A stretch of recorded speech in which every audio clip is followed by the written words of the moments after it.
আসসালামু আলাইকুম। আমাকে যেখানে দেখতে পাচ্ছেন এটি একটি অলৌকিক ঝর্ণা। এর পাশেই রয়েছে বিরাট ধরনের পাহাড় এবং চট্টগ্রাম চকরিয়া হাইওয়ে রোড। আমি চলতি পথে প্রায় সময় দেখি অনবরত 24 ঘন্টা পানি পড়তেই থাকে।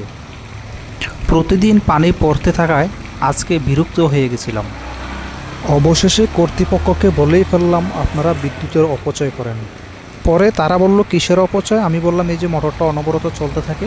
পরে তারাই বললো আসলে এটা একটা মোটর না, এটা একটা অলৌকিক ঝর্ণা। আমি তো অবাক, কি বলে একটা সমতল ভূমিতে একটা ঝর্ণা হতে পারে? ঝর্ণা তো শুনেছি পাহাড়ে এগুলোতে হয়। পানিটা একদম শীতল ঠান্ডা, গরমের সময় খুবই একটা আরামদায়ক।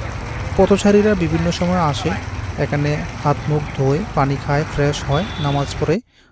এখানে পাশেই মেইন রোড, যারা যাত্রী আছে তারা গাড়ি থামিয়ে থামিয়ে এখানে আসে ফ্রেশ হওয়ার জন্য, পানি খাওয়ার জন্য। এর পাশেই বড় ধরনের একটি মসজিদ, এটি মসজিদের আন্ডারে অবস্থিত। এখানে আছে বদর শাহ রহমতুল্লাহ আলাইয়ের একটি মসজিদ, পাশেই তার রওজা অবস্থিত। মানুষ অজুতে গোসলে ফ্রেশ হওয়ার জন্য সবসময় এই পানিটা চায়। আশেপাশে যারা দোকানদার আছে তারাও ওই পানিটা নিয়ে সবসময় নেওয়ার জন্য চেষ্টা করে। পানিটা একদম সতেজ ঠান্ডা।